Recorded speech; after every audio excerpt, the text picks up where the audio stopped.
రెండే 2 మామిడికాయలు. చూపించిన 2 కాయలు కాకుండా 3 కాయల్ని ముక్కలుగా చేసామండి. ఇంట్లోనే చేసుకున్న ముక్కలు. ఎల్లో కలర్గా ఉన్నా కానీ చాలా పులుపున్నాయండి కాయలు. చాలా చక్కటి కాయలు దొరికాయి. ఇదేంటి మళ్ళీ కారము ఉప్పు కారం కాకుండా ఇది నువ్వుల పొడితో చేసేస్తున్నానండి. కారం కాకుండా నువ్వుల పొడి, ఆవ పొడి.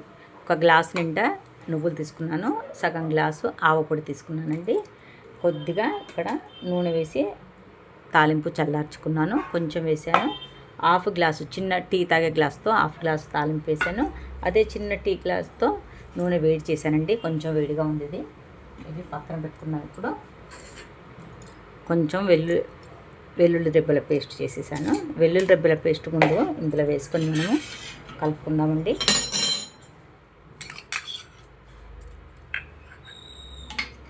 మరీ ఎక్కువ కాకుండా కొంచెమే వేసానండి. కొంచెం గోరువెచ్చగా ఉంది ఆయిల్. అప్పుడే నేను వెల్లుల్లి పేస్ట్ ఇందులో వేసేసాను.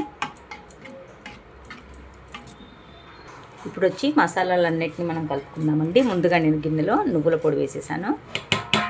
నువ్వులు చక్కగా దూరగా వేయించి చల్లారిన తర్వాత మిక్సీ గ్రైండర్లో పొడి చేశానండి. బాగా తిప్పామంటే ముద్దలా అయిపోతుంది. ఇలా ముద్దలా కాకుండా ఇలా పొడి పొడిగా ఉండేటట్టు మనం చూసుకోవాలి. ఇందులోనే ఆవు పొడి కూడా వేసేస్తున్నాను. జీలకర్ర పొడి కొద్దిగా వేసానండి. ఎక్కువ లేకున్నా పర్వాలేదు. ఇందులోకి మెంతి పొడి ఇంకా కొంచెం తక్కువేనండి. ఇంతే వేసేసాను చూడండి. ఒక స్పూన్ నిండా ఉప్పు వేస్తున్నాను. అన్నీ కలుపుకున్న తర్వాత తక్కువ పడితే మళ్ళీ వేసుకుందామండి. ఇప్పుడు మాత్రం చేతితో మనము ఇదంతా కలిపేసుకుందాము. ఈ నువ్వుల పొడితో కాయలు వేయడం ఇదే మొదటిసారి అండి. నేను అసలు ఎప్పుడూ చేయలేదు. ఇదే మొదటిసారి. చక్కగా కలిపిన తర్వాత ఇప్పుడు ముక్కలు కూడా ఇందులో వేసేస్తున్నానండి.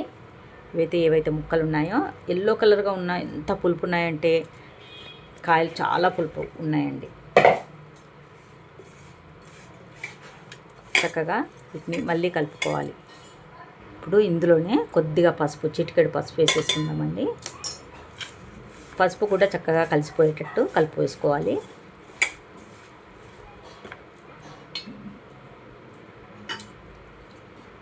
ఏదైతే ఆయిల్ వేడి చేసేసామో ఇది కూడా ఇందులో కలిపేసుకుందాము. తక్కువ పడితే ఇందులో ఎక్కువ ఆయిల్ ఏమీ అవసరం లేదండి. కొంచెం ఉంటే చాలు. అందుకనే కొద్దిగా నేను వేడి చేసేసాను దీన్ని. అలాగే ఏదైతే పోపు వేయించుకున్నామో దూరగా వేగిన తర్వాత ఆఫ్ చేసేసానండి. ఇది కూడా ఇందులో వేసేసుకుందాము. అన్నిటిని చక్కగా ఇప్పుడు కలిపేసుకుందాము. మసాలాలన్నీ చక్కగా కలిసిపోయేటట్టు నేను కలిపేసానండి. అసలు చాలా చక్కటి సువాసన కూడా ఇందులోంచి వస్తుంది ఫ్రెండ్స్. ఆవ పొడి, నువ్వుల పొడి స్మెల్ మాత్రం చాలా వస్తుందండి. ఒకసారి చూసుకొని మళ్ళీ ఉప్పు కొంచెం కలిపేసుకుందాము. సూపర్.